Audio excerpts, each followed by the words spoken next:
যারা চাকরি রিলেটেড গুরুত্বপূর্ণ আপডেট নিউজটা দেখার জন্য ক্লিক করেছেন, ভিডিওটি দেখতে লাইক দিয়ে কন্টিনিউ করা অনুরোধ জানাচ্ছি। আসসালামু আলাইকুম বন্ধুরা, বরাবর মতো আবারও দুর্দান্ত একটি আপডেট নিউজ নিয়ে আপনাদের মাঝে হাজির হচ্ছি।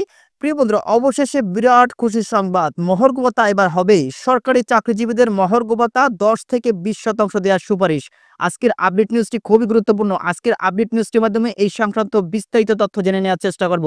তাহলে চলুন মূল ভিডিওটি শুরু করা যাক। প্রিয় বন্ধুরা, মূল ভিডিওটি শুরু করার আগে বরাবর মতো ছোট্ট একটি রিকোয়েস্ট থাকবে, আপনি যদি আমাদের এই পরিবারের নতুন দর্শক হয়ে থাকেন, এরকম নতুন চাকরি রিলেটেড আপডেট নিউজ সবার আগে পেতে আমাদের এই চ্যানেলটি সাবস্ক্রাইব করে রাখুন। বন্ধুরা, প্রথমত এই নিউজটির সোর্স আপনাদেরকে দেখাচ্ছি। দেখতেই পাচ্ছেন, দৈনিক ইত্তেফাক পত্রিকা এই নিউজটি প্রকাশ করা হয়েছে। এখানে বলা হয়েছে সরকারি চাকরিজীবীদের মহার্ঘ ভাতা গ্রেড ভিত্তিক 10 থেকে 20% ভাতা দেওয়ার সুপারিশ। এই নিউজটি প্রকাশ করা হয়েছে 15 মে 2025 তারিখ। তো বুঝতেই পেরেছেন, একদম নতুন একটি আপডেট নিউজ। তো নিচে একদম বিস্তারিতভাবে উল্লেখ করা হয়েছে। প্রিয় বন্ধুরা, প্রতিবেদনে উল্লেখ করা হয়েছে গত জানুয়ারি থেকেই সরকারি চাকরিজীবীদের মহার্ঘ ভাতা কার্যকরের পরিকল্পনা ছিল সরকারের। সেই অনুযায়ী উদ্যোগ নেওয়া হয়েছিল, কিন্তু সংকটকালীন অর্থনৈতিক পরিস্থিতিতে এই উদ্যোগের সমালোচনা করেন অর্থনীতিবিদরা। এমন প্রেক্ষাপটে তখন মহার্ঘ ভাতা দেয়া থেকে সরকার সরে এলেও এখন নতুন করে আবারও উদ্যোগ নিয়েছে সরকার। অর্থ ও জনপ্রশাসন মন্ত্রণালয় সূত্রে জানায়, মহার্ঘ ভাতা সংস্থানের বিষয়ে প্রধান উপদেষ্টার মুখ্য সচিবকে আহ্বায়ক করে গত ডিসেম্বরের 7 সদস্যের একটি পর্যালোচনা কমিটি গঠন করা হয়। ওই কমিটি পর্যালোচনা শেষে গ্রেড ভিত্তিক 10 থেকে 20% ভাতা দেওয়ার সুপারিশ করে।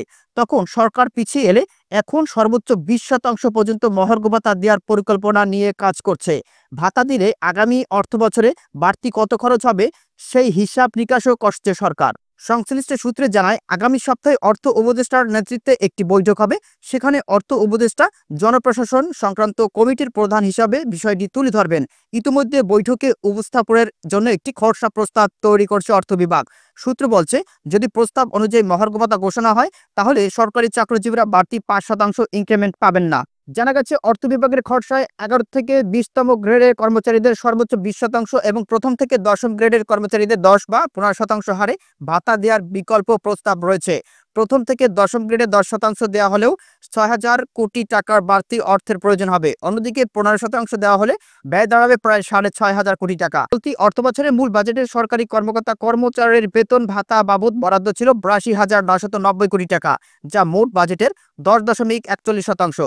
গত সরকারের আমলে বৈষম্যের শিকার চাকরিজীবীদের কয়েক দফায় পদোন্নতি দেয় সংশোধিত বাজেটে এ খাতে বরাদ্দ বেড়ে 84,000 কোটি টাকা হয়েছে। তো প্রিয় বন্ধুরা, এই ছিল মূলত আজকের আপডেট নিউজ। আশা রাখবো খুব দ্রুত সময়ের ভিতরেই আপনাদের মহার্ঘ ভাতা যেন কার্যকর করা হয়। তো প্রিয় বন্ধুরা, এই বিষয়ে যদি আপনাদের কোনো ব্যক্তিগত মতামত থেকে থাকে, তাহলে অবশ্যই কমেন্ট করে জানাবেন। পরবর্তীতে নতুন কোনো ভিডিও নিয়ে আপনাদের মাঝে হাজির হবো। সবাই ভালো থাকবেন, সুস্থ থাকবেন। আল্লাহ হাফেজ।